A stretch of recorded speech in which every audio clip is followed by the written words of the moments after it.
2014년 장애인 실태조사에 따르면 장애인들이 사회 및 국가에 대해 우선적으로 요구하는 사항 중 2순위는 의료보장이었습니다. 이렇듯 장애인들은 의료보장에 대한 욕구가 높은데요. 그에 반해 비장애인 대비 장애인의 건강지표는 매우 열악한 상황입니다.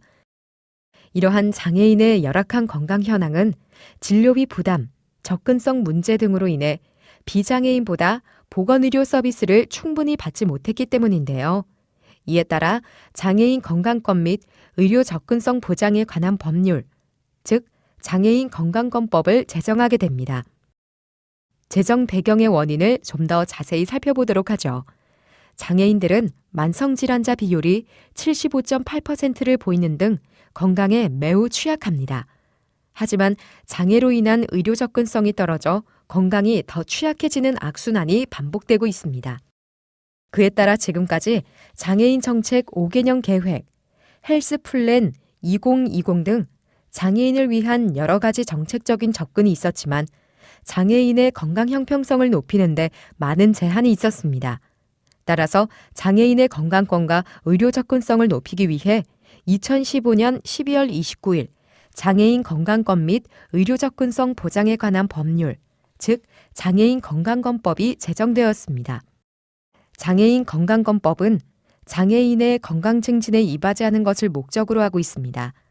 장애인은 장애를 가졌다는 이유로 건강관리 및 보건의료에 있어 차별 대우를 받지 않아야 한다는 것이죠. 또 장애인들이 의료 서비스 접근에 있어 비장애인과 동등한 접근성을 갖고 최적의 건강관리를 받을 수 있어야 하며 건강권을 보호받을 권리를 가져야 함을 명시하고 있습니다. 장애인 건강권법의 목적은 장애인 건강권 보장을 위한 지원, 장애인 보건관리 체계 확립 및 의료 접근성 보장에 관한 사항을 규정하여 장애인의 건강 증진에 이바지하는 데 있습니다. 장애인 건강권은 장애인복지법 제2조에 따른 장애인들에게 적용됩니다. 즉, 신체적, 정신적 장애로 오랫동안 일상생활이나 사회생활에서 상당한 제약을 받는 사람들에게 적용됩니다. 이때 재활치료, 재활운동을 받는 경우 손상이나 질병 발생 후 완전한 회복이 어려워 일정 기간 내에 장애인이 될 것으로 예상되는 사람들도 포함됩니다. 장애인 건강권법에는 장애인 건강보건관리사업이 포함되는데요. 장애인 건강보건관리사업은 질병 예방 및 장애인 건강 증진을 위한 것입니다. 해당 사업은 장애인 건강검진 사업 및 건강관리 사업을 실시할 예정이며 장애인과 장애인 가족에게 건강교육과 정보를 제공할 예정에 있습니다. 또 장애인을 위한 재활운동 및 체육 프로그램을 개발하고 제공하고자 합니다. 더불어 장애인의 만성질환이나 주장애 등의 건강 문제를 관리하는 장애인 건강주치의제를 실시할 예정에 있습니다. 장애인 건강권법은 장애인들의 의료 이용 접근성을 향상시키기 위한 내용을 담고 있습니다. 장애인 의료 전달 체계, 즉 의료 서비스를 제공하는 병원과 의원을 배치하고 기능 및 상호 간의 관계를 체계화하여 병원과 의원에서 진료를 담당할 의료 인력의 개발 및 교육 배출과 관련된 체계를 체계화하고자 합니다. 또한 의료 서비스 접근 및 이용을 위한 편의를 제공하고자 합니다. 또 장애인에게 의료기관으로의 이동 시 편의를 제공할 예정이며 장애인들의 의료비를 지원할 예정입니다. 더불어 장애인 건강 관련 종사자를 대상으로 장애인 건강권 교육을 실시함으로써 실제 의료 현장에서 장애인 건강권을 증진시킬 수 있도록 하고자 합니다. 앞에서 본 것과 같이 장애인 건강권법에서 규정하고 있는 사업은 장애인과 비장애인 사이의 의료 서비스 접근성에 대한 격차를 해소하는 지원 사업과 건강 수준의 격차를 해소하기 위한 장애인 건강 증진 사업이라고 할 수 있습니다.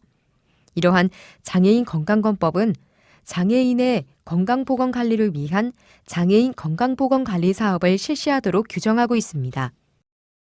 그렇다면 장애인 건강보건관리 사업은 어떻게 실시될까요?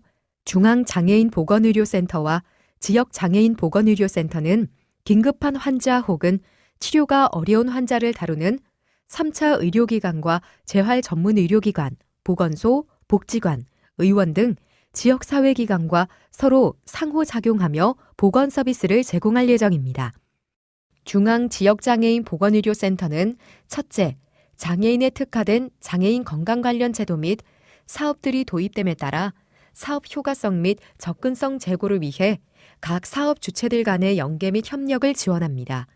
또한 장애인 당사자와 개별 기관과의 연계 등을 지원합니다. 둘째, 장애인 진료 및 검진, 재활 등의 선도적 모델을 제시하는 지역 거점 의료기관의 역할을 담당합니다.